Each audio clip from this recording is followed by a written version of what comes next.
Hello, welcome to the Hoop Collective podcast. We talk about the NBA, which we are doing on Tuesday late morning. Joining me from New York City is Tim Bontemps. Hello, everybody. Joining me from Dallas, Texas, the one, the only, thank God, Van MacMahon. Howdy, partners. Is that my theme song I hear? Nope. Oh. Okay, and our special guest this week, now joining us, is still Phoenix Suns guard Chris Paul, I think is the correct thing to say, because you haven't been traded yet. So we'll say you're Phoenix Suns guard Chris Paul, because I think that's legally accurate. Yeah. Yeah. I don't know if you'll ever be Washington Wizards guard Chris Paul. Stay tuned. But the reason you're here is because you wrote a book, 61 Life Lessons from Papa on and off the court, which you wrote with Michael Wilbon. I've read a big chunk of it, Chris. You are somebody who generally has kept your own counsel. You're not somebody who will reveal a ton. You are very revealing in this book, especially about your childhood and college years. And this is a kind of I guess it's a heartwarming story as you talk about your Papa Chili, who people may know about you was killed when you were in high school. And the reason it's 61 is because he passed away when he was 61. And one of the great parts of your story is 61 points that you scored in a high school game after his death. That's what the story is based around. But it's interesting to me that you were so, you really were telling a lot about yourself and revealing a lot of your emotions, mostly in your formative years. That's not something we've seen from you before. So I want to know why did you feel like you wanted to do this? First, thanks for having me, Brian. I appreciate it. It's interesting you say that as far as revealing. We'll probably come back to that at some other point. But I felt like it was time to tell this story. It's funny, when I was in high school, after I scored 61 points, someone that came down to my school and asked us about doing a movie about it. And at the time, we were like, we didn't really know much about nothing, but somebody told us it might mess up my college eligibility. So we was like, oh, we ain't doing that. We're not doing that. And so now it's funny, man, like being 38 and realizing that it was 20 years ago. Had I wrote this when I was 25, even 30 years old, I wouldn't have the perspective that I have now, right? Because I look at it from a totally different lens. And I look at it from my own personal lens, even as I was 17 years old, but now more so as being a parent of a 14-year-old and a 10-year-old. So it just gave me more perspective by waiting to do it now. Little Chris is 14. That's crazy, right? Yeah. You've been doing State Farm commercials for a long time. For a real long time. He used to take to them press conferences with me too. Right. Now one of the things that you say in here that I'll probably always remember is you talked about your grandfather's hands, because he had a service station, and whenever he would come to your games, whether it was football or basketball, if we had more time, I'd ask you about your Pop Warner career, because I'll bet you were a hell of a football player. Man, I went to the national championship, Pop Warner. Was as a running back? I played quarterback, middle linebacker, receiver. Yeah, but did you run a lot as a quarterback? You knew quarterback. Come on, man. The guy's a point guard. That's right. I ran a lot, though, as a running back. Yeah, I'll bet you ran a lot. Could have been a good career. Anyway, you talked about how his hands were always dirty because he was always coming from the service station, and your hands have been battered up throughout your career. You've had a bunch of surgeries and you've got all scars. And I thought one of the most, Michael Wilbon, our colleague, and this book is written I think young adults, I would actually recommend it even for young adults. It's a good book it's not a hard read. It's very simply written, but the authenticity of this, I feel it. I feel it in your voice. And when you talk about looking at your hands and seeing your trade on your hands, like you saw your grandfather's, that was extremely, I really felt that. So that's what I mean by you letting us in. When you say you look at your hands and you think of your grandfather with what you've been through. Yeah, it's crazy because usually I look at my hands and I get mad because I remember each injury and when it happened. Like this one was the playoffs against Portland after a steal. This one was right after the Olympics. This one was Russell Westbrook trying to do the sweep through. this one was after that fall when Pat Bev undercut me. But I mean, you just remember all these different things, but it is wild to know that I have that connection with my grandfather, because I mean, he could have on a nice suit at church, but as soon as he put his hands up, you knew that he ran a service station. Yeah, well, I really encourage people who are your fans, and even if they're not, I'm not just saying this because you're on this. I mean, people will probably assume that. I am learning about you as I read it, even though I knew the basics of the story and the tragedy that it was because he was murdered. But we are so rare for us to get you, and I want to respect your time here. And I don't really want to talk about the trade too much. I guess one of these guys will ask you a question about it, but yeah, it'll get worked out in the next few days. You're talking on a whole bunch of other stuff. There's stuff that a bunch of us have always wanted to talk to you about. So let's just, if we can, you take a few questions about your career, because there's some fascinating stuff that you've had. So I think MacMahon, you wanted to start. Well, I do think we've at least got a hit on the trade, and we're kind of joking about it. You're in this state of transition, and Chris, you have been traded in your career when you wanted to be and where you wanted to be, and you've been traded when you didn't have any control. You've been on all sides of this. I understand this is kind of a situation that is in the process of working out, but how are you processing, the fact that a very successful chapter in Phoenix is coming, or essentially has come to a close? And how are you hoping this works out once the smoke is clear and the full transaction is done? Yeah, I don't know. It's like a sort of uncertainty, as like Windhorst opened up with, he was like, it's not official, but obviously it is what it is. So I just got to wait and see what happens, basically. And being in a career this long, it's been times where I knew trade was happening, haven't. But I think I might have said it yesterday, is that you realize that nobody owes you anything. You know what I mean? And that's good and well. So I think for me, if you do call it a problem, it's a good problem to have, because at least I know I'm going to be playing. Let me ask you this. You're probably going to get $15 million guaranteed out of this.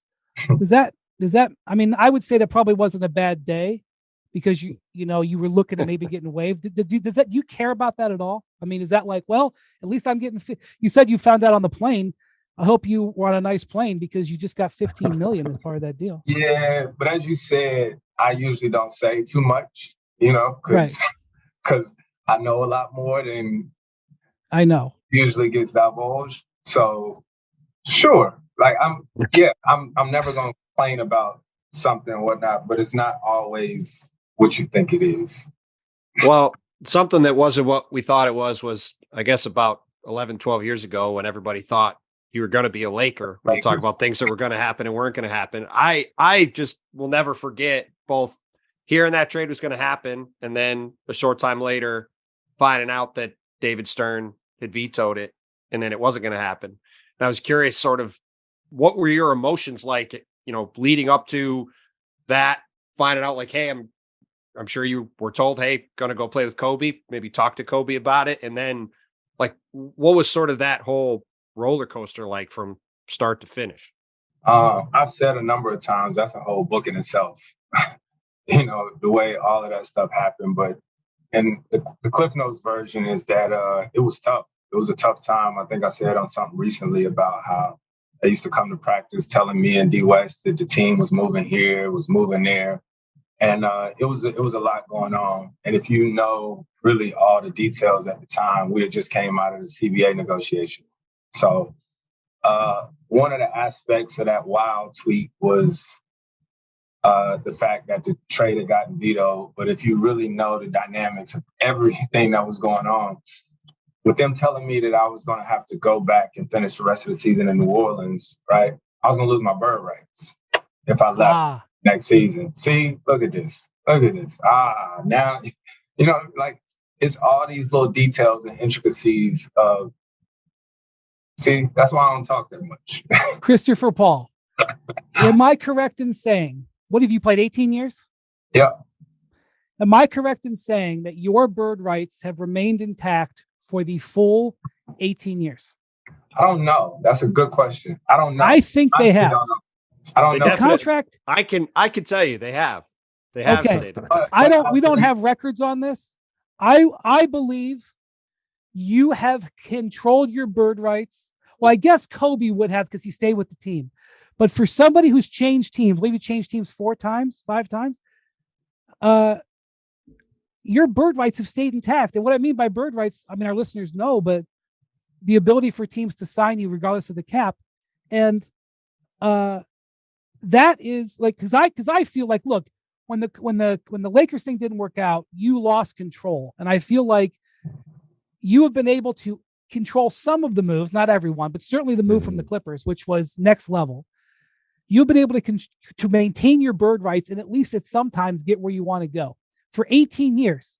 In all honesty, you should be teaching a seminar to some of these guys getting drafted because that's a serious accomplishment. And I know that you know how valuable it is and you're worth every penny you've made, but your salary is as high as it is because you've been able to maintain those bird rights. I think it's impressive and I think it should be instructive to not just give them away in the next, 15 days, which I know you know, and I don't have to tell you, but I just want to, sir, your bird rights have stayed with you for 18 years. I know that's had to matter to you.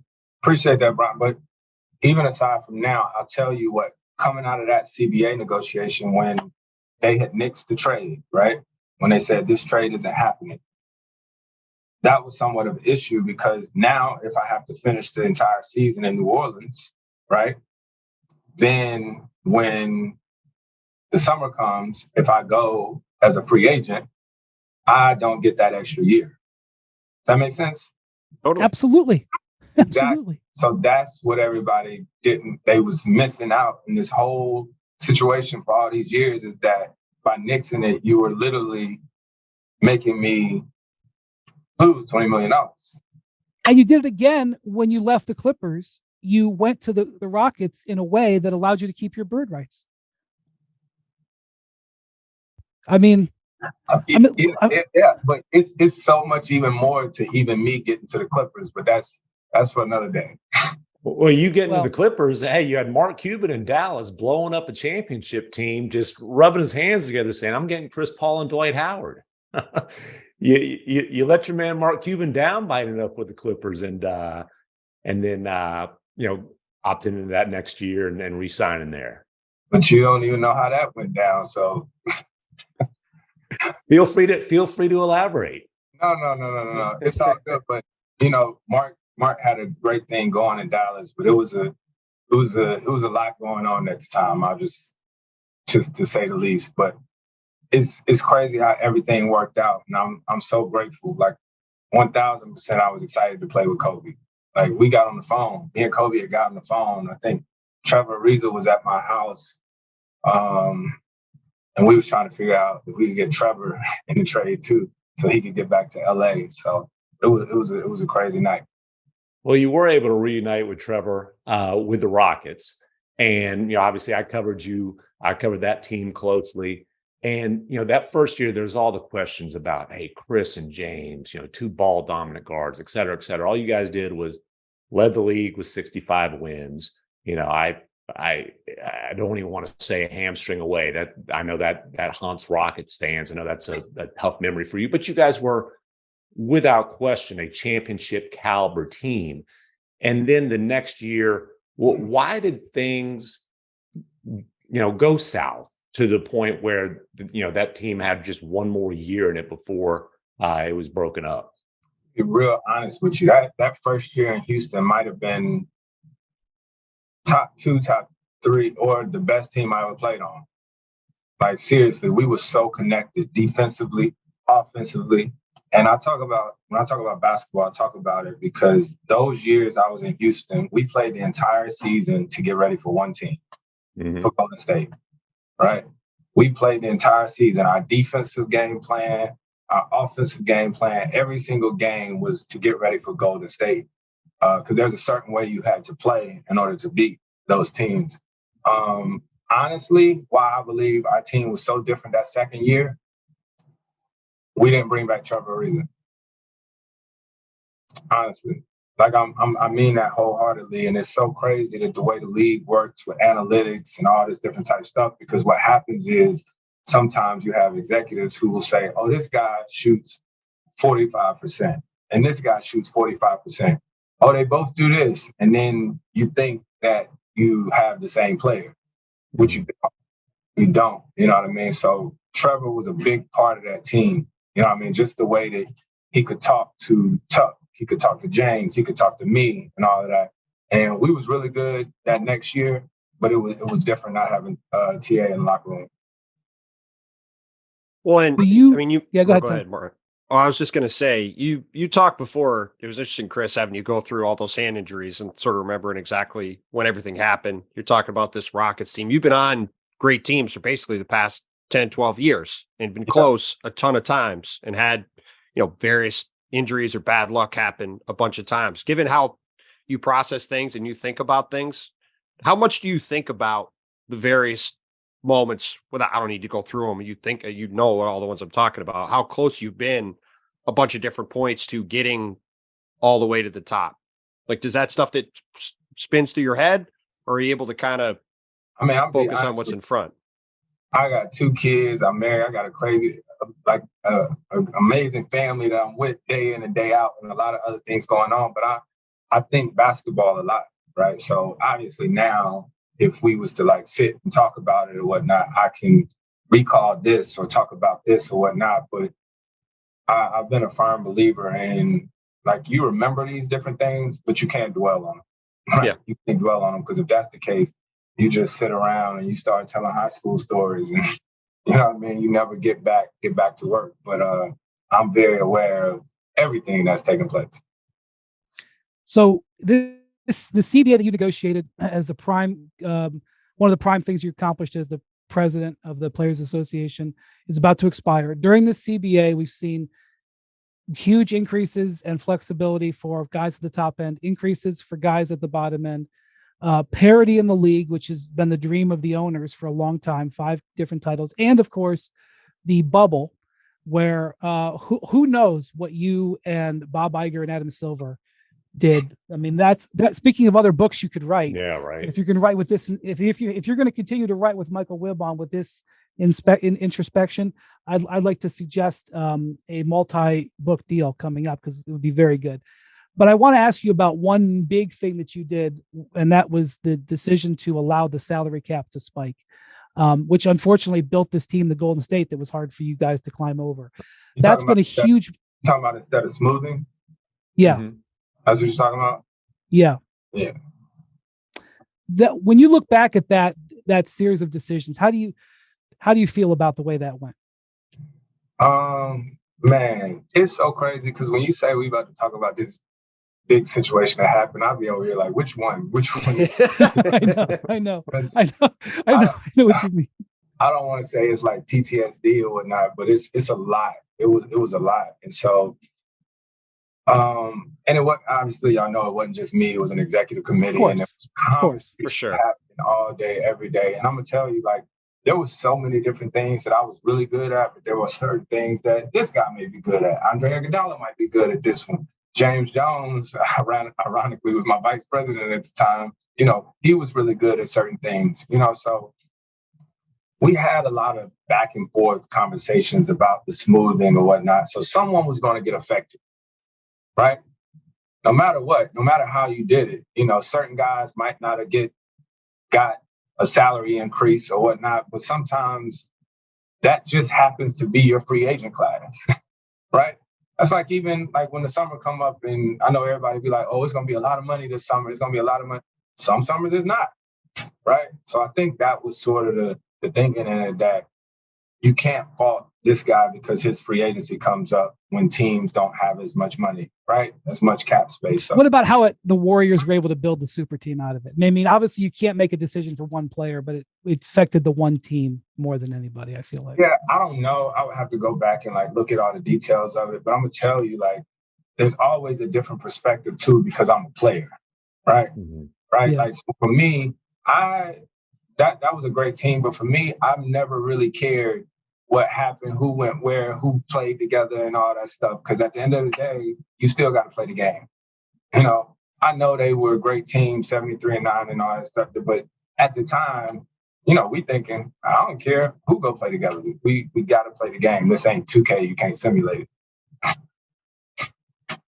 You went fourth overall in the 05 draft, and I don't have to remind you there was a point guard picked right before you, Darren Williams. You will. And I know you well enough to know just how ruthlessly competitive you are. That's no secret. And there was a stretch there early in your career where there was a debate. Hey, best point guard in the league. Is it CP3?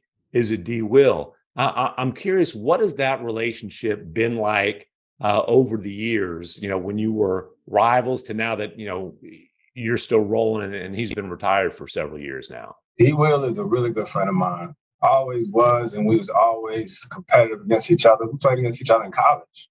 You know what I'm saying? D. Will was a year older than me. We played against each other in the ACC Big Ten Challenge. Mm-hmm.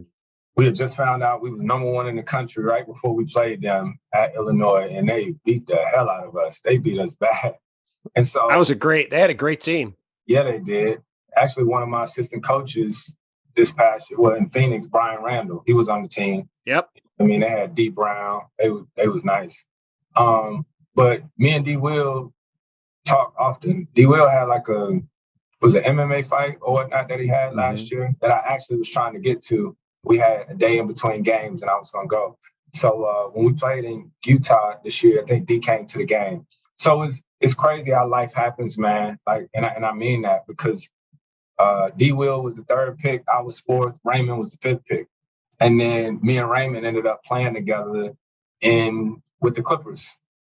And I never forget, and this is so crazy. I remember D. Will might have been in Brooklyn at the time or something, and he was thinking about leaving. And I remember Doc saying they was thinking about bringing D. Will in our team. So we all was going to be on the same team. I was like, whoa, now, that's kind of crazy to have all of this, you know what I mean? 3, 4, and 5 on the same team. But yeah, man, D. Will is my guy for life.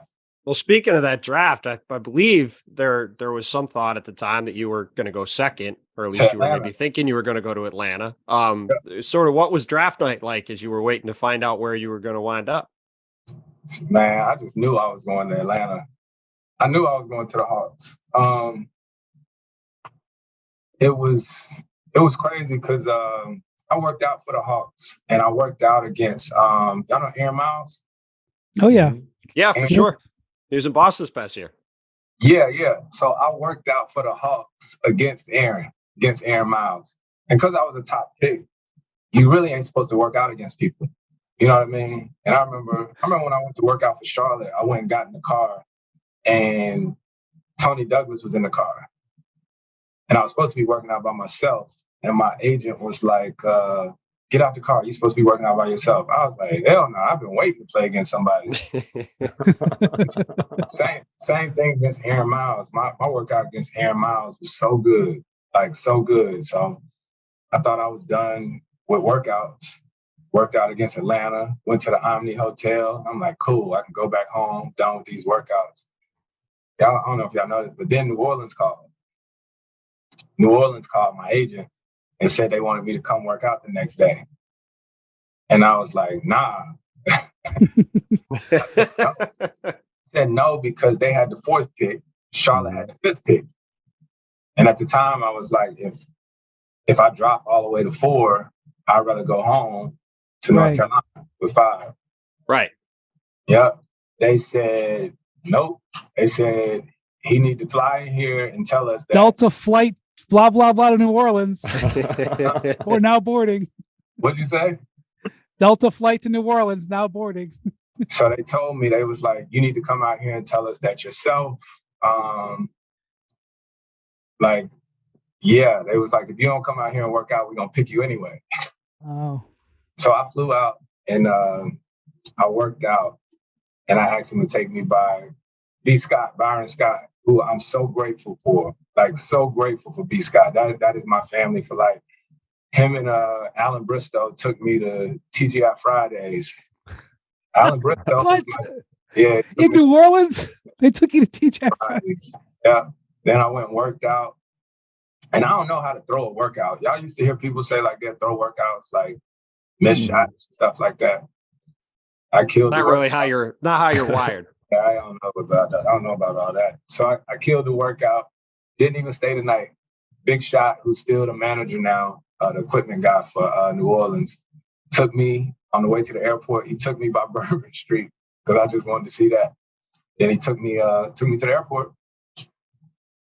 So the rest is history. They said with the number 2 pick, the Atlanta Hawks, I start getting up out my chair. It was like Marvin Williams. Jeez. Sit back down, huh? More TGI Fridays in your future.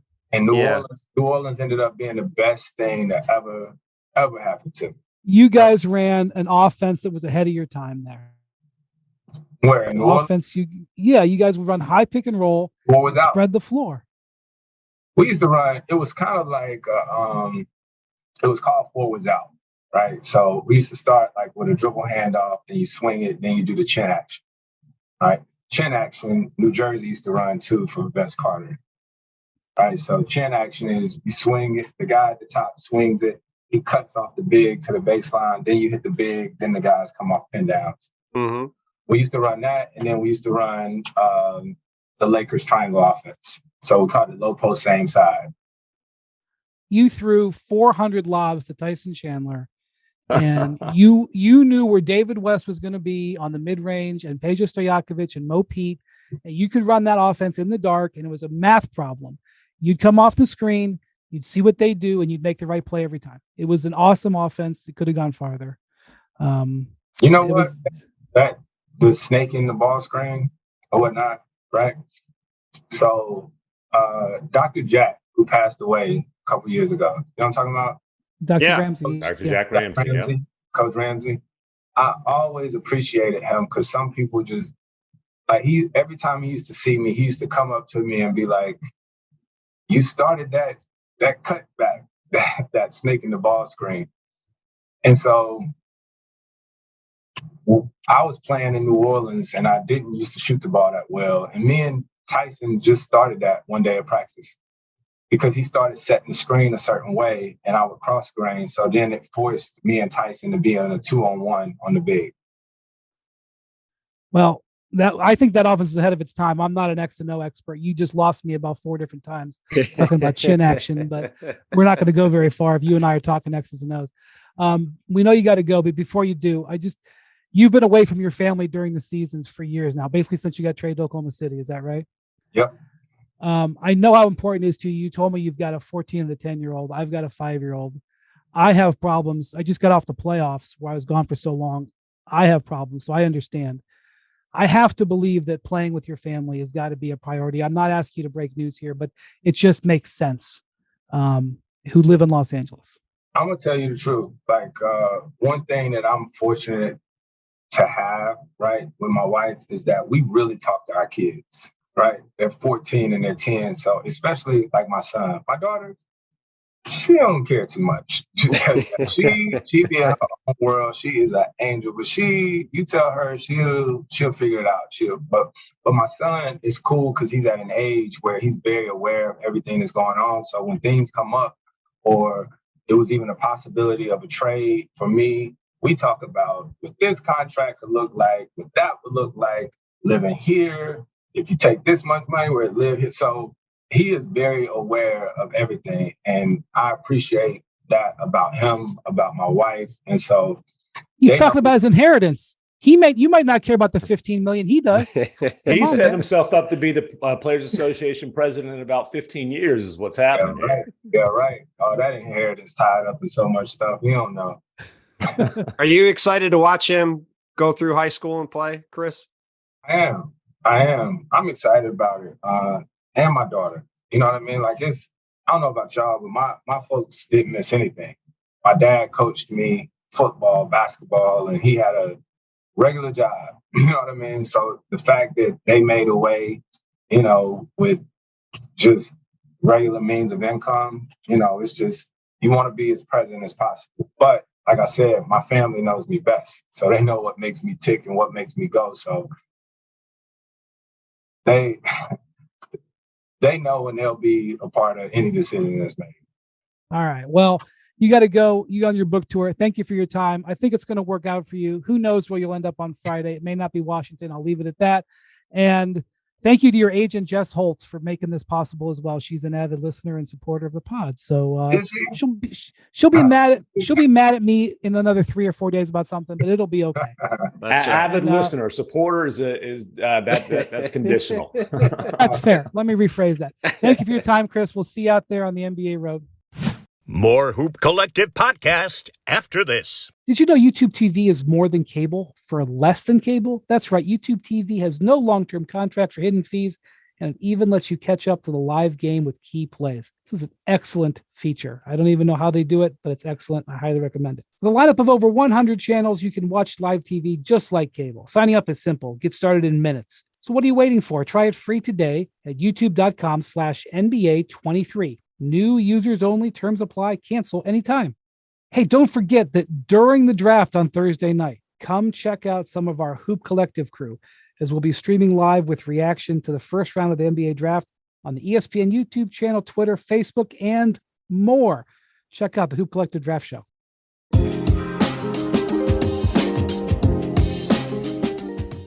All right, joining us now is our brand new draft analyst and contributor here at ESPN, joined us from Sports Illustrated. And I think you're joining us, Jeremy, from Chicago. Is that right?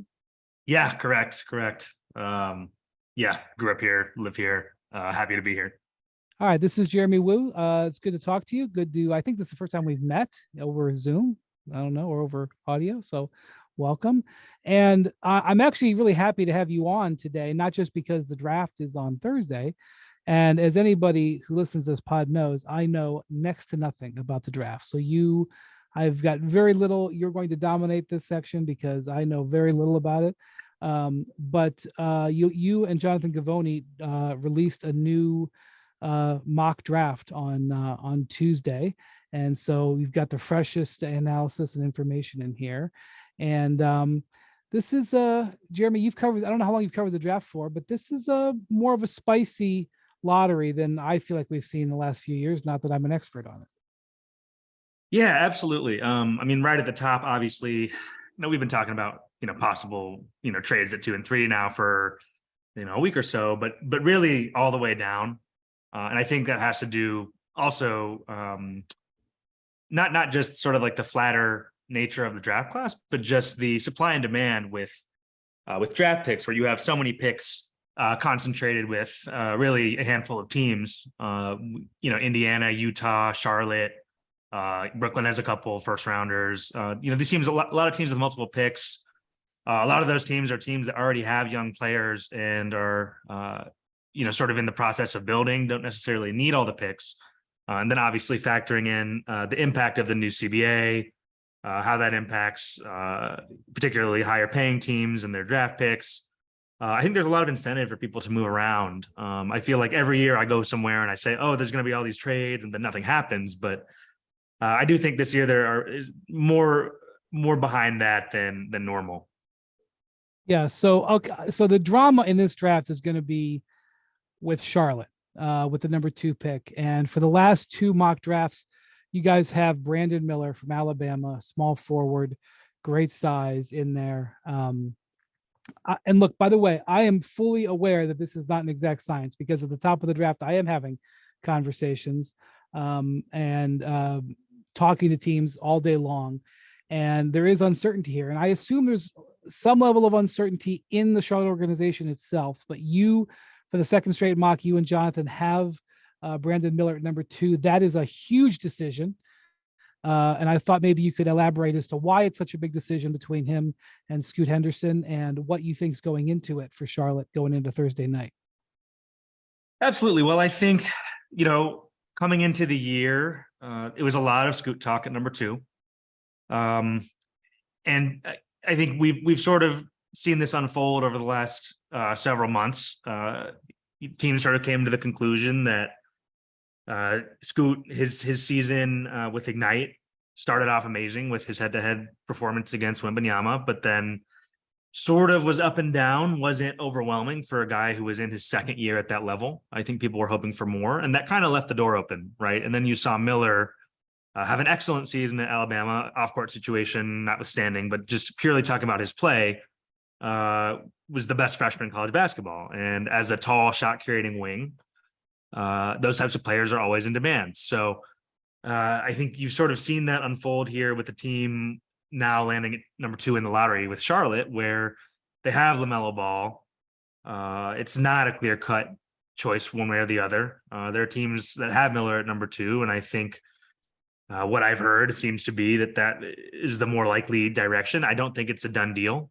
I think both those guys going back to Charlotte for workouts and second round of interviews, I think, suggest that they're still figuring out what they're going to do this week. But it is a huge decision for them, getting some luck here and then transitioning into this period of new majority ownership coming in this summer. It sounds like the owners are not going to be meddling. They're going to let the front office make this decision. That is strange. I have to say, like, meddling, they're buying the team. This is an unusual situation. It has happened over the years a handful of times where there is an ownership transfer in place when there's either the trade deadline or that was a big thing. Like this year, would Matt Ishbia get in charge of the Suns by the trade deadline? He did, and oh goodness, what happened? There have been times when there's been ownership transfers in place during the draft, and I think it's gone both ways, where the incumbent owner, look, the money isn't wired yet, you're not approved, I'm making the pick. In this case, Jeremy, you have currently a minority owner in Gabe Plotkin with some partners. He is buying out his partner, Michael Jordan. So they're already in business together. Secondly, Jordan is keeping a significant percentage of the team. He's not going away. So there's some investment on both ends here between Plotkin and Jordan, both before this process and after. So it's interesting that as you just said, the word is that Jordan is the one overseeing this, and I wonder how much of a role that plays. I don't have an answer. I don't expect you to either, but I do think that that's an interesting thing looking at this situation. Yeah, definitely. And I mean, look, you think, whether or not there are more changes coming to that front office, which always could be the case with ownership. I think that you got to let the people do their job. So, I get why. And I think it's probably a good sign, frankly, about this new ownership taking over, that they're willing to let these people sort of finish the job, right? It's a bad time to insert yourself in a year-round decision process when the decision is a week away, right? So I can see that being smart. By the way, I hear Charlotte is almost certainly going to make a draft night trade, maybe even 2 draft night trades. Wait for the aggregators to get their pads out. With their 5 second-round draft picks that they have. Is it 5 that they have? 5 second-round picks? Yeah, they have, let's see, they have 27, which is end of the first. They have 34, right. 39, and 41. Oh, 5 overall. Okay, I think it's 3 second-round picks. Yeah, yes. Okay. They are calling around looking, because they don't want/need 5 new players on their roster. So I got to feel that they will not have 5 new players by the end of the night. So we'll see about that. Okay, so Scoot Henderson at number 3. Now, you and Jonathan have something in this story that also backs up something that I've heard over the last 24, 48 hours, which is that the Blazers are, let me just write it the way you guys have it written. Actually, I think Jonathan wrote this section, but barring a team unexpectedly emerging on draft night with an offer they simply can't refuse, sources told ESPN the Trailblazers are planning on keeping the pick and adding the type of talent to the roster they would be hard-pressed to bring through to Portland, if not through the draft. Number one, I agree with that reporting. That is also what I have heard, that Portland at this point, and look, we are in misinformation, disinformation, smokescreen time of the process. Okay. But the word out there is that the Blazers are going to draft and not trade. So that's number one. Number two, and I'll see if you agree with this, Jeremy. I have scouts who I trust. This is not my opinion. This is scouts who I trust. Tell me that Scoot Henderson, the way things look right now, would be the number 1 pick in 2024 and maybe even 2025, based on the flow of what those draft classes look like. So you have a player here who in many other years would be potentially a number 1 pick. which is one of the reasons why I think the Blazers have gotten to this. Now, I'll listen to what you think about everything I just said. You feel free to invalidate any or all of it. I don't disagree with that. It's obviously one of the challenges of this type of work that we do and the teams are doing all the time is trying to figure out what's coming because, we're talking about teenagers, their bodies change, they improve, their circumstances change. There's so many different things that can happen between, one given draft to the next. But when you frame it like that, talking about Scoot, it's a very salient point that you look at Portland being a team that's kind of at this perpetual crossroads, right? Where they've tried to get younger. They have not, Dame is happy there for now. And they've had this ongoing situation where it's like, do you rebuild or do you try to put a competitive team around him? And how do you thread that needle? And if you look at it from their perspective, they get some luck in the lottery.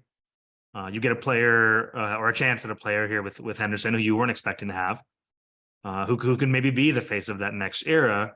Do you really pass on that, trying to prolong this window into Dame's 30s, or do you say, well, maybe this is the impetus we need to let's take this guy and just kind of figure it out. Whatever it brings, we'll be okay with that because it might be a couple more drafts. Yeah. I'm so glad you used the phrase "thread the needle," because this is I'm going to trademark this. Thread the needle trademark. Maybe there should be a T-shirt company in Portland that comes up with some T-shirts. I can see it in like cursive writing with like a needle going through a thread on the end of it. Jonathan has used this phrase privately to me. Blazers executives have used this phrase. You just used the phrase. People I've talked to on the Dame Lillard side have used this phrase. Thread the needle. I'm not sure that Dame is interested in threading the needle. So it's been hard to read Lillard. One of the things he and Joe Cronin, general manager, said what they said at the end of the season in their exit interviews. Basically, they want to get veterans and improve rapidly now. Dame said these words. Joe Cronin said these words. That was April 15th, 16th-ish. And then on May 18th, or whatever the date of the lottery was, they jumped into the top 3. They were 5th. Am I right, Jeremy? Do you remember? I think that's correct. How big is the difference in this draft between the 5th pick and the 3rd pick? Yeah, I think it's certainly substantial. I mean, Miller and Henderson and Miller, that seems to be the way most people are cutting their board. And it's a different tier, I think most people would agree, ahead of next group of players. Yeah. Right. So basically, in short, the circumstances from that proclamation at the end of the season have changed. The quality of player that the Blazers might be able to get by hitting part of the lottery is different than where they thought they might not jump up. And so that is a development in the Dame Lillard saga that bears watching. How's that for saying it artfully? Okay. Now, so we're going to see a lot of interest in the draft at 2 and 3. That first hour of the draft, we're going to have our Victor Wembanyama moment. He's going to go up and have the pose with Adam Silver. We're going to have a great moment. We're going to and all that, and then we're going to get the real intrigue in what happens at 2 and 3, especially if there's a trade. Now, this is where you and Jonathan and the rest of the draft experts go to work, because now we start the draft, and there's been some moving at this most latest mock here in the next few picks. What has been the biggest changes that you guys have made in your evaluation of how things might change over these next few picks? So we've had Amen Thompson sitting at number 4 for a little bit now.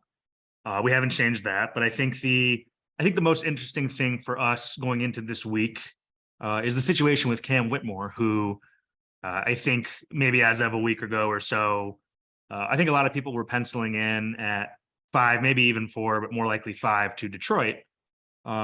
This week, it started to sound like that may not be what Detroit does. I've heard mixed things about Whitmore's workouts a little bit. There seems to be, I don't know how far he can necessarily fall. We have him falling to 8 here to Utah. I don't know if he actually gets that far on draft 9 night. to Utah. That's what I mean. I'm sorry. 9 to Utah. So he's in the top 10. But the fact that he's sort of a moving piece, and we have Jarris Walker now going to Detroit at number 5, and that creates some interesting possibilities that can kind of shake up this range, because Orlando is a team that's hard to read at number 6. They can go a few different directions there, none of which would necessarily surprise me. And then, there's been chatter about Utah calling Detroit trying to get up to number 5 using 9 and 16 that I've heard. So I don't know how realistic that is, but it's that 5 spot is where things get, if we assume that Thompson is 4, right? Right. So there's been, I think some people are going to be somewhat familiar with Amen Thompson. He's a wing. Spent this last year at Overtime Elite in Atlanta.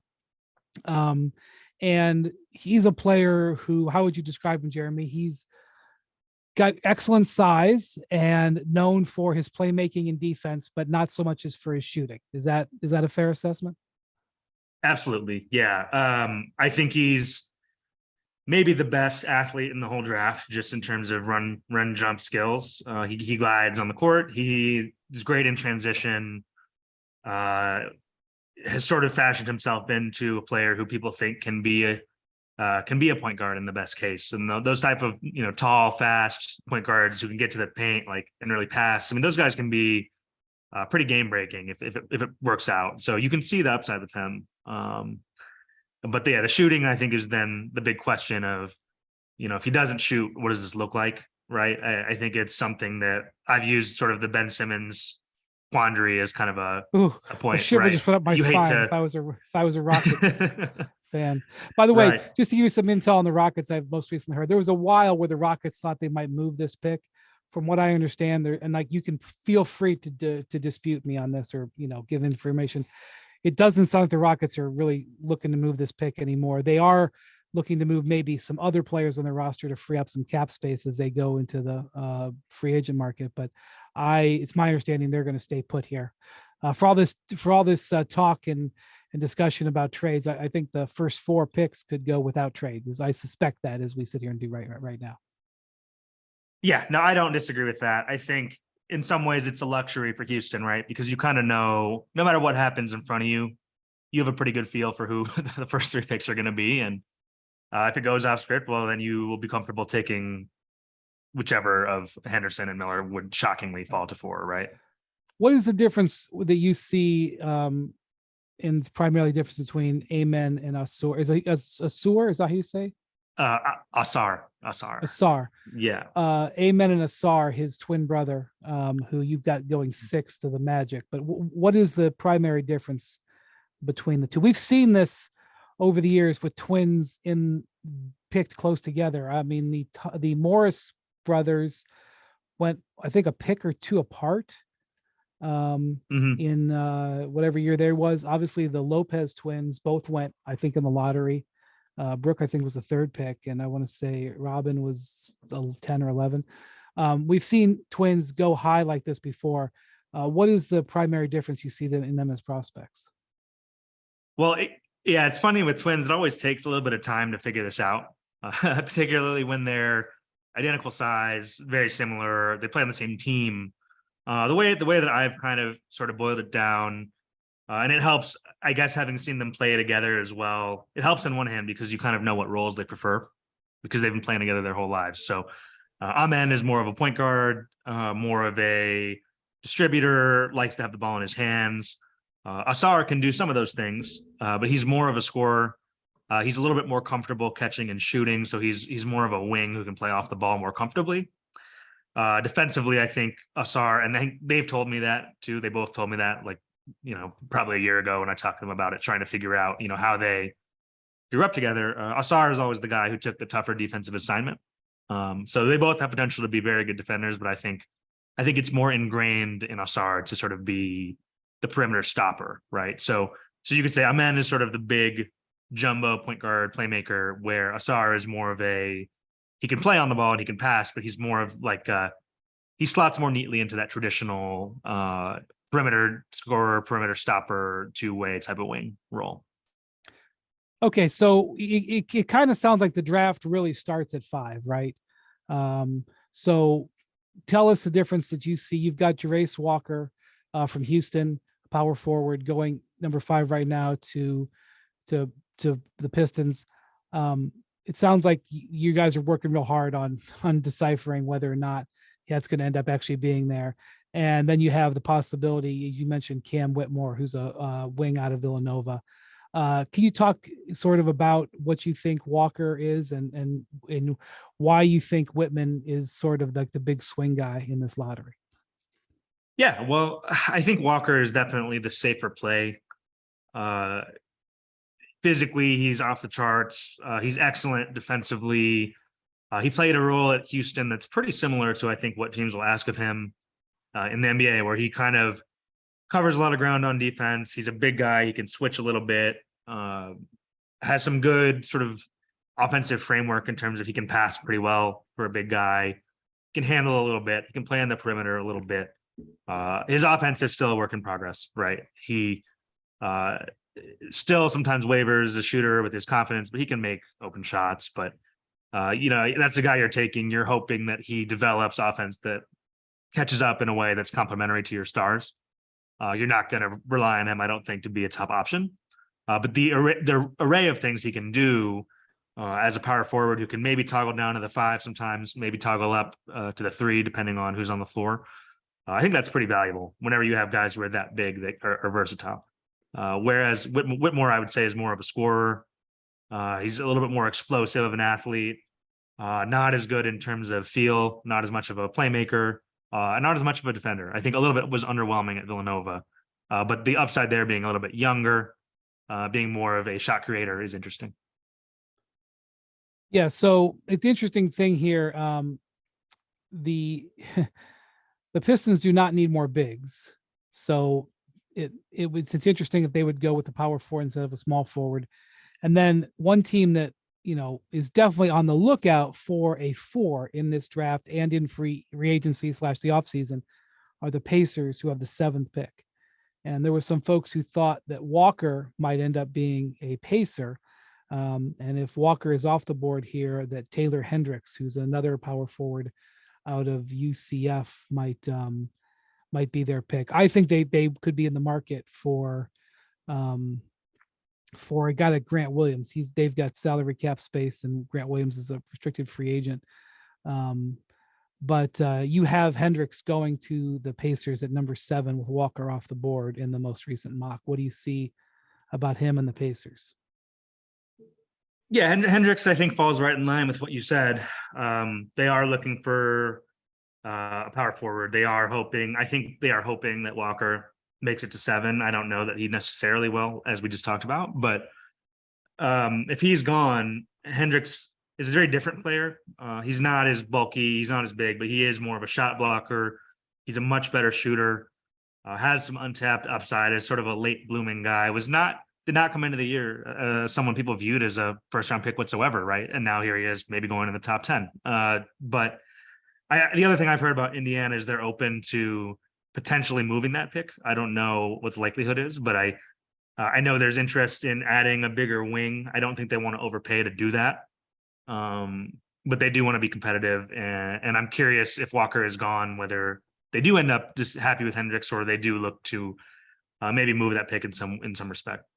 Yeah, there's been some word about who teams are trying to send to Indiana for the number 7 pick and who Indiana is making offers for the number 7 pick. Mm-hmm. I'm a little bit hesitant to get into who they are, but some of the trades I've heard make sense. Some of them don't. So I'm skeptical about what's, true there, but they do seem to be looking for a wing with size. Wanted to ask you, you have Anthony Black out of Arkansas going 8. A couple of scouts that I've talked to are very high on him. And a lot of people think that he is, in the wake of Bradley Beal being traded, he's a combo guard, is similar to Beal in terms of position, not in terms of the game, but a lot of people think this is where the Wizards are going to go.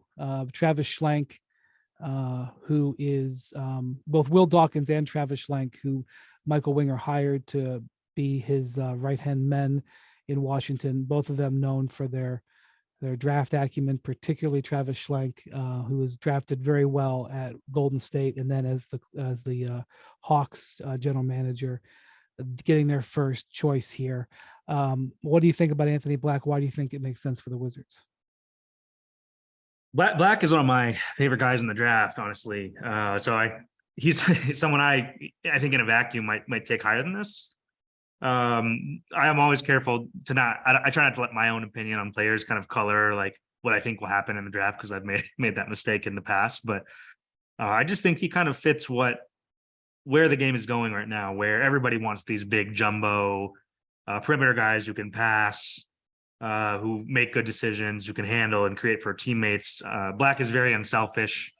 He's a very good defender. I think one of the better defenders in the draft. Really good balance for someone who's 6'6", 6'7". The question with him is his shooting, which it's funny. We talk about the guys who we sort of have sitting in the lottery in this next group. None of them are amazing shooters, really, in terms of the wings and guards. So that probably helps them a little bit.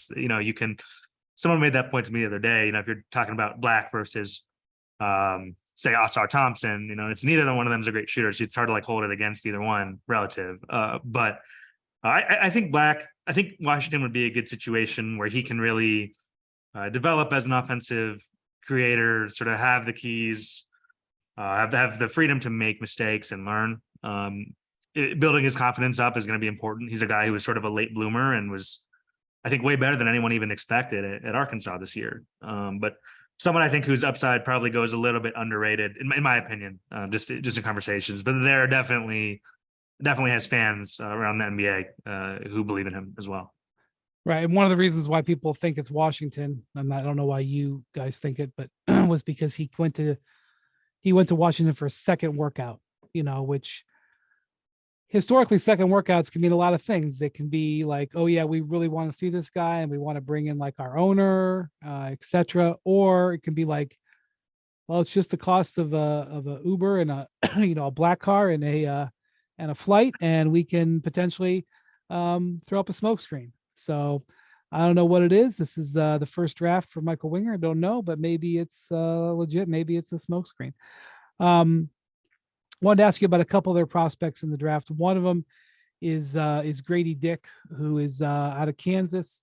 We saw a wing out of Kansas last year make a pretty big splash on the NBA playoffs with Christian Brown.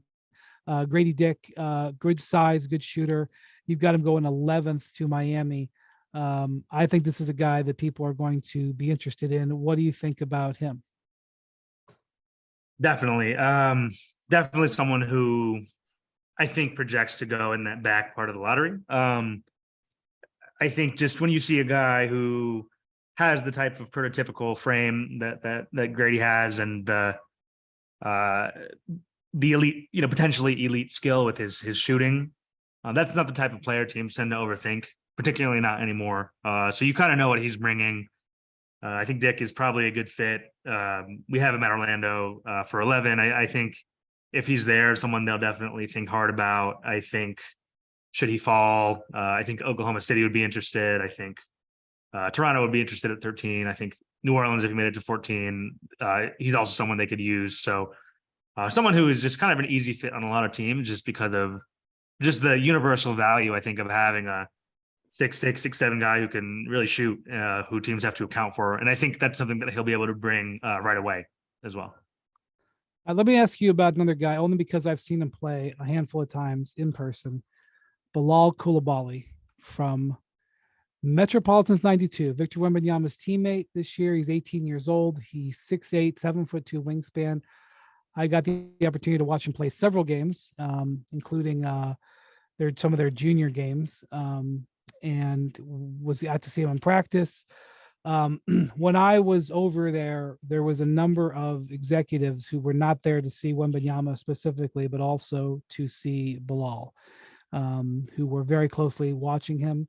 I think during the French finals, Sam Presti popped up at a game watching Mets 92, and we all know that last year the Thunder were at about the same spot. They have the 12th pick this year, and they were at about the same spot. And they picked Jalen Williams out of Santa Clara, ended up being one of the best picks in the draft. And so they got the 12th pick again. And here's Sam going to watch Bilal Coulibaly play. But I wouldn't put it past Presti to fly over to France just to throw up a smokescreen either, because that's how the Thunder operate. Nobody seems to know what they're doing. If somebody in Oklahoma City front office is listening to this right now, they may be rubbing their hands together going, ha, ha, ha, we got another one. But you guys have him going 16 to Minnesota, but openly admit that he's a bit of a mystery man in this draft too. He could go in the top 10, or he could, did I say Minnesota? I meant Utah.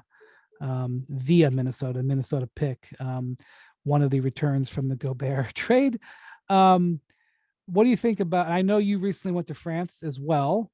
What do you think about Bilal Coulibaly and where he could be a sort of like a up or down on this draft? Could be a guy who surprises people with how high he goes, or he slides.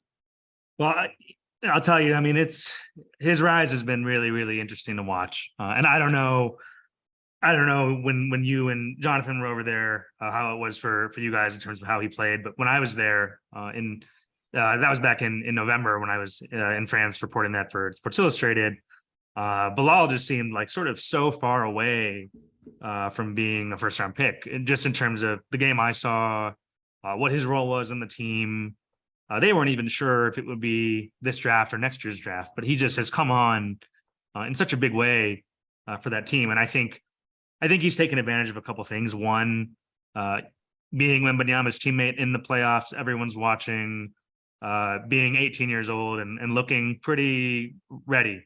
When you catch one of his better games, seeing him physically, what he can bring, and sort of the versatility that he might be able to provide, it's pretty interesting. And certainly in a draft like this, where there isn't a ton separating the whole, chunk of guys in this late lottery and on, someone you can talk yourself into. But the other thing I think he's benefited from is just almost not being able to come over and work out. Teams only have so much to work with. When you do come over, sometimes you go through that process and you get nitpicked a little bit more, right? So we have him at 16, but my gut says he'll go before that. It's just hard to identify a landing spot at this point with a couple of days to go. I think that'll become probably more clear. Let me tell you one of my favorite stories from my week I spent in France in January with Jonathan Gavoni, who, as you know, is a legend there. So we were going to go see Wembanyama play against his former team, Asvel. And they have, what's the proper way to say this? The French word is espoir game, Jeremy, but it's like, I don't want to say JV game, but that's the best comparison. Like there's a game with the junior players before the senior game. And it's several hours before the game. And there was a whole bunch. The game that I was at, there was 4 NBA GMs there. And there was probably people that I recognized from at least 10 teams. Maybe there were more. I don't know. I'm not a European scout. I don't know everybody. I just know some people. And so they were playing against this team, and they have a guy who's going to be very highly selected in next year's draft, Zachary Richache. Is that how you pronounce his name? Richache? Yeah, I think you're in the ballpark. Okay. Yeah, I'm learning that one too. So all these scouts really wanted to see Coulibaly play against Richache, Zachary, okay, who is like a 6'9" point guard who Gavoni has in the top 5 in his 2024 mock. We'll see how it goes out. My point is he's a major European prospect. But there was a game that night for the big team, and Coulibaly had sort of worked his way into the rotation. And Gavoni was just like, well, he just was talking to officials from the two teams. He was just like, well, I'd just like to let you know that the NBA executives who are here would really love to see. I mean, I heard these conversations. He's just like, they would really love to see those two guys go against each other. You do what you got to do. Guess what? Coulibaly played against Richache in the, there was probably 40 people in the gym, and like 15 of them worked for NBA teams. And Coulibaly, now granted, this was against the lower level competition. Coulibaly kicked in that game. that game. Although I thought Ricochet is a brilliant passer. I'm probably botching his name. I'm so sorry. And then he went and played in the big game and played pretty well too. Look, I just, you go out and do the work on these guys and see these guys. I never do this. So it's unusual that I've actually seen, overseas guys play, but I have. Is there anybody else in this, high in this draft who is like a favorite of yours who you would like to talk about a little bit more before we go?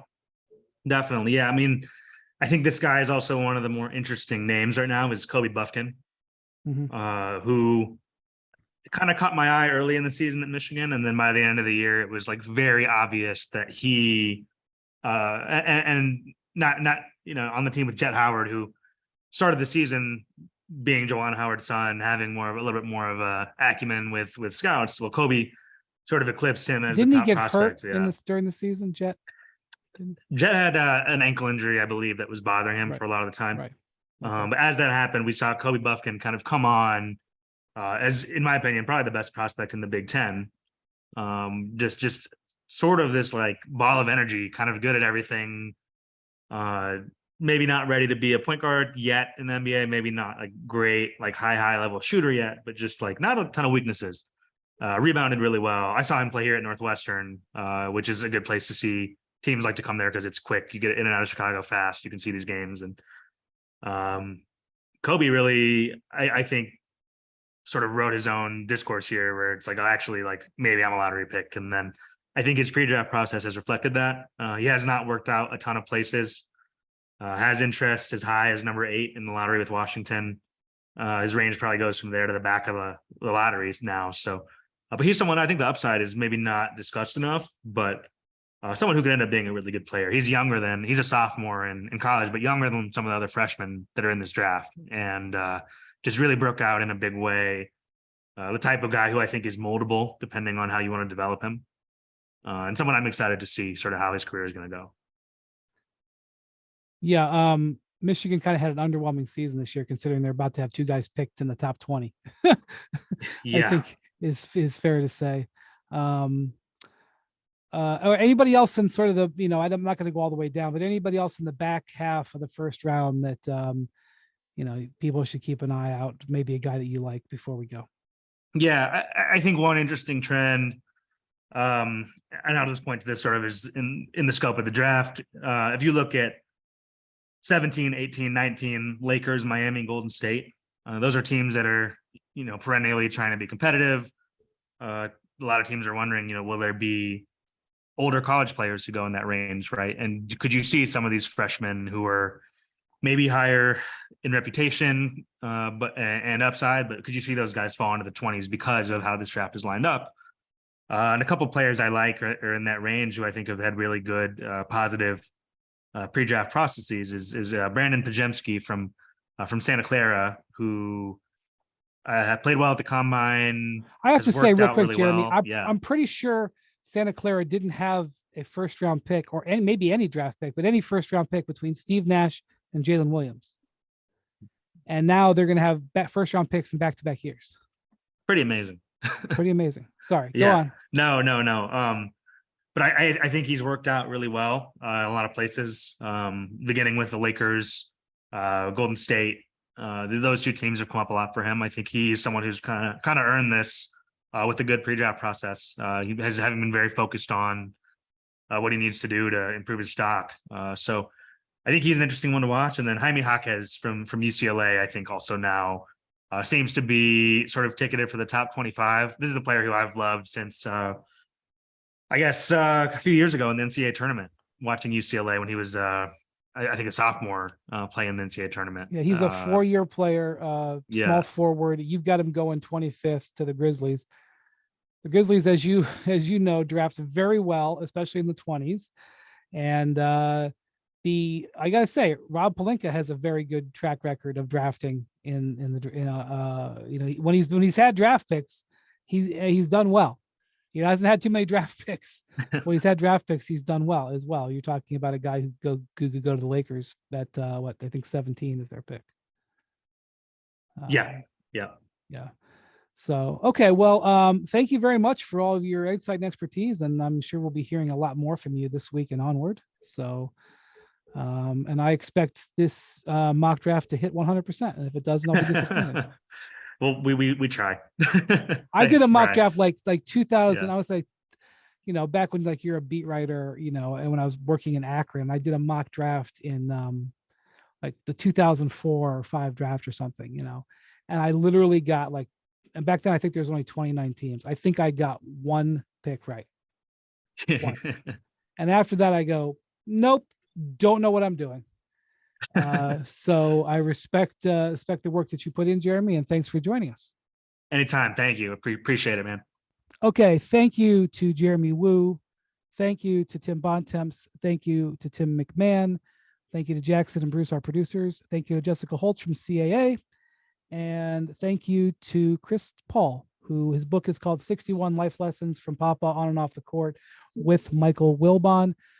Got a draft coming up, and we will be talking to you guys after the draft. Thanks for listening. Adios, amigos.